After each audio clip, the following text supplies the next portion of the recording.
선교사 선서를 하심으로 전문인 선교사 교육을 시작하시겠습니다.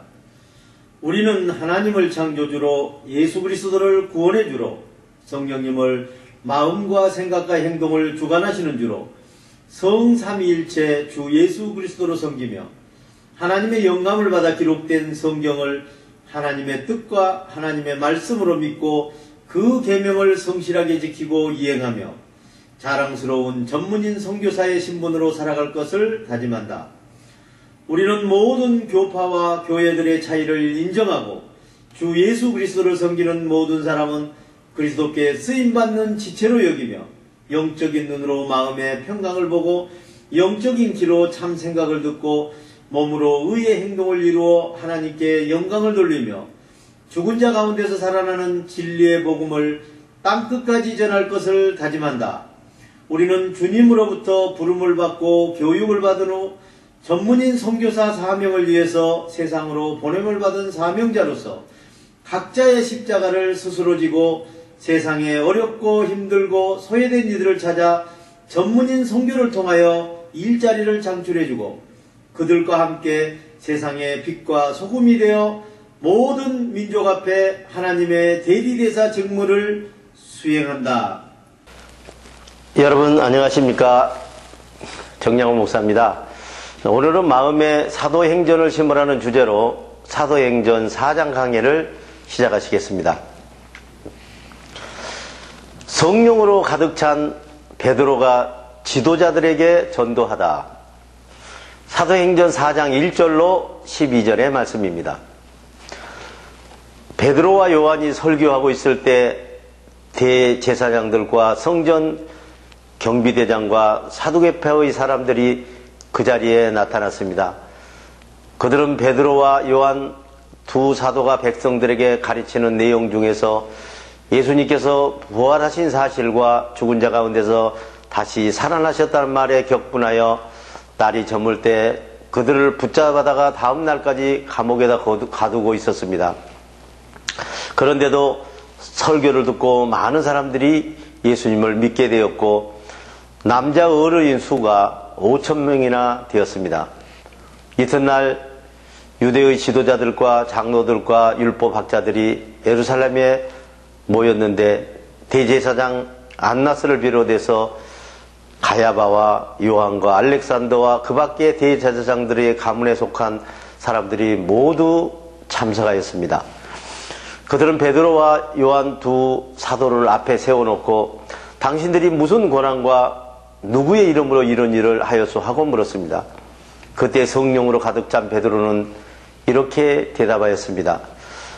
백성의 지도자들과 원로 여러분, 오늘 여러분이 우리가 안진뱅이 불구자에게 착한 일을 한 사실과 그 불구자가 어떻게 낫게 되었는가 하는 경위에 관해서 신문하는데 안진뱅이로 불구자였던 저 사람이 온전한 몸으로 여러분 앞에 서게 된 것은 바로 나사렛 예수 그리스도의 이름 성령을 힘입어서 낫게 된 것입니다. 그분은 여러분이 십자가에 못 박아 죽였지만 하나님께서 죽은 자들 가운데서 다시 살리신 분입니다. 여러분이 이스라엘과 모든 백성들은 이것을 아셔야 합니다. 이 예수님은 집 짓는 사람들이 버린 돌이지만 집 주춧돌의 머릿돌이 되신 분입니다. 이분과 함께 힘입지 않고는 하늘과 땅 아래 어느 누구도 구원을 받을 수가 없는 것입니다. 사람에게 주신 이름 가운데 우리를 구원할 수 있는 이름은 오직 성령밖에 없습니다. 베드로와 요한이 대중 앞에서 담대하게 말씀을 전하다. 사도행전 4장 13절로 22절의 말씀입니다. 그들은 베드로와 요한이 본래 어업으로 배운 것이 없는 천한 사람인 줄 알았는데 이렇게 자신 있게 말하는 것을 보고 깜짝 놀랐습니다. 그리고 베드로와 요한 두 사도가 예수님을 따라다니던 제자인 것도 알게 되었습니다. 그러나 전에 안진뱅이로 불구자였던 사람이 온전한 몸으로 병 고침을 받고 그 자리에 있는 것을 보고도 트집을 잡을 아무런 말을 하지 못하였습니다. 그리고 그들은 베드로와 요한에게 의해서 나가게 한 다음 자기네들끼리 대책을 논의하였습니다. 저 사람들이 어떻게 하면 좋겠습니까? 저 사람들이 놀라운 기적을 나타낸다는 사실은 예루살렘에 사는 사람이면 다 아는 터이고 우리도 또한 부인할 수 없는 사실입니다. 이 일이 사람들에게 더 퍼져나가서는 안 되겠으니 다시는 아무에게도 예수님의 이름으로 말하는 것을 절대 금한다고 그들에게 단단히 경고해 둡시다. 그리고 베드로와 요한 두 사도를 의회안으로 다시 불러서 예수님의 이름으로는 절대 말해서는 안 되고 예수님을 가르쳐서는 절대 안 된다고 명령했습니다. 그러나 베드로와 요한은 의회에서 그들에게 우리가 하나님의 명령보다 당신들의 명령을 지키는 것이 하나님 보시기에 합당한 일인지 여러분이 한번 판단해 보십시오. 우리는 하나님께서 행하신 일에 대하여 보고 들은 것을 말하지 않을 수가 없습니다 하고 대답하였습니다. 그들은 백성들이 그 기적을 보고 모두 하나님을 찬양하고 있었기 때문에 의외의 백성들이 무서워서 베드로와 요한 두 사도를 엄벌할 도리가 없었으므로 예수님의 이름으로는 절대 말해서는 안 된다고 예수님의 이름으로는 가르치지 말라고 다시 한 번 더 경고하고 나서 그들을 놓아주었습니다. 이 기적으로 몸이 온전해진 안진병이 불구자는 40살이 넘는 사람이었습니다. 모두 성령 충만하여 하나님의 말씀을 담대하게 전하다. 사도행전 4장 23절로 31절의 말씀입니다. 베드로와 요한은 그들에게 풀려나는 그 길로 바로 동료들에게 가서 대제사장들과 장로들이 의회에서 한 말들을 낱낱이 그대로 전해주었습니다. 동료들은 그 말을 듣고 일제히 큰 소리로 하나님께 부르짖어 기도하였습니다. 하늘과 땅과 바다와 그 안에 있는 모든 것을 창조하시고 다스리시는 주님, 주님께서는 우리의 조상이시며 주님의 종인 다윗의 입을 빌려 성령의 힘으로 이렇게 말씀하셨습니다. 어찌하여 이방 민족이 날뛰며 무백성이 헛된 일을 꾸미는가? 세상 임금들이 들고 일어나고 통치자들이 함께 모여서 주님과 그의 메시아에게 대적하였다. 사실 이 사건은 헤롯과 본디오 빌라도가 이방 사람들과 이스라엘 백성들과 합작하여 주님께 기름 부어 그리스도로 삼으신 주님의 거룩하신 아들 예수님을 대적한 일입니다. 그들이 이곳에서 저지른 일은 하나님의 권능으로 계획하신 예언이 성취되었습니다.